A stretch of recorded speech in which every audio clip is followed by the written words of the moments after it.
আসসালামু আলাইকুম গাইস, আমি বলছি নাদিয়াস লাইফস্টাইল থেকে। আমি আজকে মুড়ি দিয়ে মিষ্টি বানানোর রেসিপিটি দেখাবো। প্রথমে আমরা মুড়ি দিয়ে ব্লেন্ডারে ব্লেন্ড করে নিয়েছি, মুড়ি গুঁড়ো করে নিয়েছি। তারপর আমরা আরেকটা কাপে আমরা এখানে গুঁড়ো দুধ নিয়েছি। দেন আমরা চুলাতে অন করে কড়াই নিয়েছি। তারপর যখন দুধ লিকুইড হয়ে আসছে, দেন আমরা এখানে মুড়ির গুঁড়োগুলো দিয়ে দিব। আর ওই দুধের সাথে আমরা সেটা মাখালোভাবে একটা ডো করে নিব। তারপর আমরা একটা প্লেটে রেখে দিব। দেন চুলাতে আমরা একটা প্যান বসাবো, পরিমাণ মতো চিনি দিব শিরার জন্যে, আর আমরা পানি অ্যাড করে দিব এখানে। আর আমি ভালো ফ্রেগ্রেন্সের জন্য এখানে দিয়ে দিব 3টা এলাচ। আপনারা দেখতেই পারবেন এলাচ দিব। এলাচ দেওয়ার পর আমরা সেটা আবার উঠিয়ে নিব। তারপর আমরা যে মুড়ির মিশ্রণটা আমরা করে রেখেছিলাম সেখানে এখন আমরা ডিম অ্যাড করব। আপনারা দেখতেই পারবেন ভালো মতো ডিম মাখিয়ে নিবে। আসলে এটা আমি করছি না, আমার এক ছোট বোন করছে। সে অনেক কিছুই বানাতে পারে। সে পুরো প্রসেসটা করেছে, খুবই কষ্ট করে করেছে। ভিডিওটি ভালো লাগলে অবশ্যই আপনারা লাইক কমেন্ট করবেন, আপনাদের কেমন লেগেছে অবশ্যই জানাবেন। আর ডিমের সাথে মুড়ির মিশ্রণটা কিন্তু খুবই ভালোভাবে মাখিয়ে নিচ্ছেন। আপনারা চাইলে এই রেসিপিটি করতে পারেন। আর এখানে কিন্তু আমরা 2টা ডিম অ্যাড করব। 2টা ডিম আমরা একসাথে এখানে অ্যাড করে নিই। একটার সাথে আমরা ভালো মতো অ্যাড করে নিচ্ছি, তারপর আমরা আরেকটা ডিম অ্যাড করব। এটার সাথে একটা ডিমের সাথেই আমরা ভালোভাবে এটা মেখে নিচ্ছি। এখানে আমরা আরেকটা ডিম ইউজ করছি, 2টা ডিম আমরা একসাথে কিন্তু ব্যবহার করিনি। এই ডিমের সাথেও আমরা ভালো মতো এখন মাখিয়ে নিব। মুড়ি দিয়ে এই মিষ্টি রেসিপি কিন্তু খারাপ হয় নাই, আমরাও খেয়েছি, খুবই মজা হয়েছে। আপনারাও চাইলে বাসায় এটা বানিয়ে নিতে পারেন। খুবই সময় নিয়ে আর ভালোভাবে মতো মিশ্রণটি আপনারা করবেন। আসলে যে কোনো জিনিসই মনোযোগ দিয়ে করলে আর মন দিয়ে করলে কিন্তু খাবার সুস্বাদু হয়। এখানে আমরা আবার গুঁড়া দুধ অ্যাড করছি। এই রেসিপিতে পুরো 4 প্যাকেট গুঁড়া দুধ লেগেছে। এই গুঁড়া দুধের সাথে এখন এই ডিম মুড়ির মিশ্রণটা আমরা আবার ভালো মতো মাখিয়ে নিব।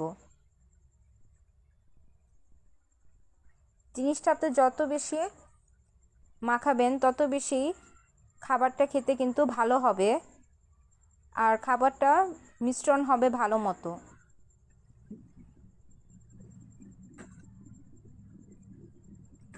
আপনারা কে কোথা থেকে দেখছেন অবশ্যই আমাকে জানাবেন। আর আমার ভিডিও কেমন লাগে আপনারা অবশ্যই কিন্তু কমেন্ট করবেন।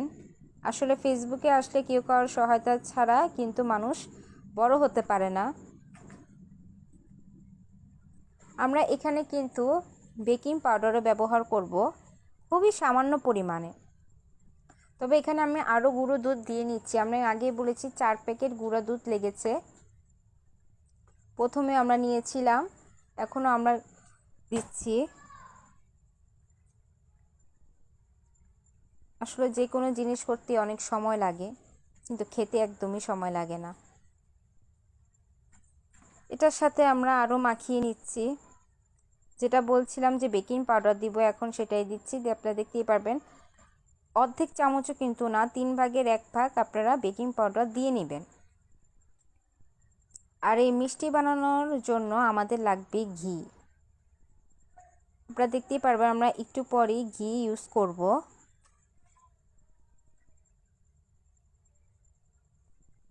ভিডিওটা লং হওয়ার জন্য দুঃখিত। আসলে আমি পুরো ফুল প্রসেসটাই দেখাতে চেয়েছিলাম, এজন্যই।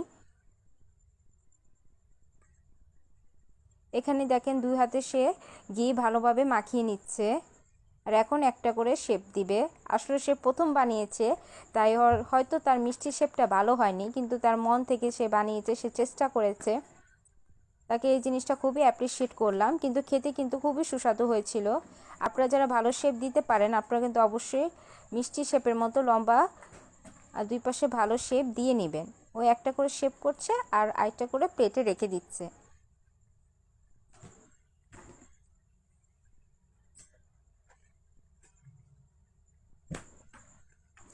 আপনারা সবাই কেমন আছেন? আপনাদের দিনকাল কেমন চলছে? কমেন্ট করে যাবেন।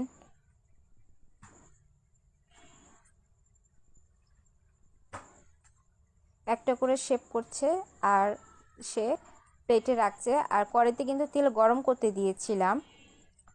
দেন আমরা কিন্তু মিষ্টিগুলো এক একটা করে ছেড়ে দিয়েছি আর এপিট ওপিট ভালো মতো আমরা ভেজে নিব।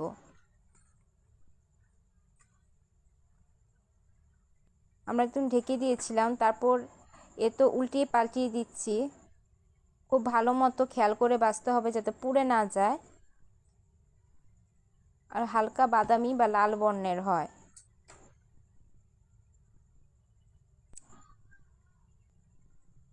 এই যে দেখেন এর পর্যায়ে খুব ভালো মতো ভাজা হয়ে গেছে। এখন কিন্তু আমরা নামিয়ে ফেলবো, একটা একটা করে উঠিয়ে নিব।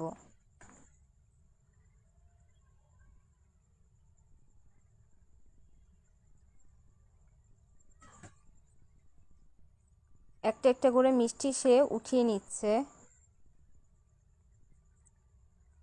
দেন আমরা যে একটা শিরা বানিয়ে রেখেছিলাম, প্রথমেই দেখিয়েছি, সে শিরাতে কিন্তু মিষ্টিগুলো দিয়ে দিব।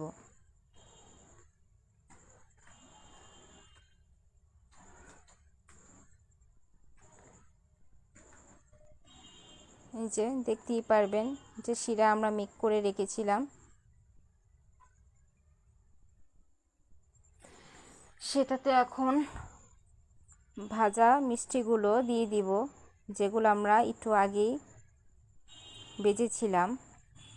আর শিরাতে দেওয়ার পর আমরা কিন্তু সবাই জানি মিষ্টিগুলো ফুলে আরও দ্বিগুণ হয়ে যাবে।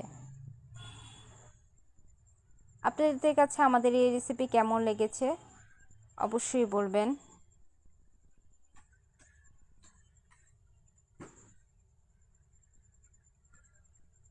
একটা একটা করে সে দিয়ে দিচ্ছে। আসলে অনেকগুলোই হয়েছিল মিষ্টি, 14-15টা তো হবেই। এখন আমরা ঢেকে দিচ্ছি।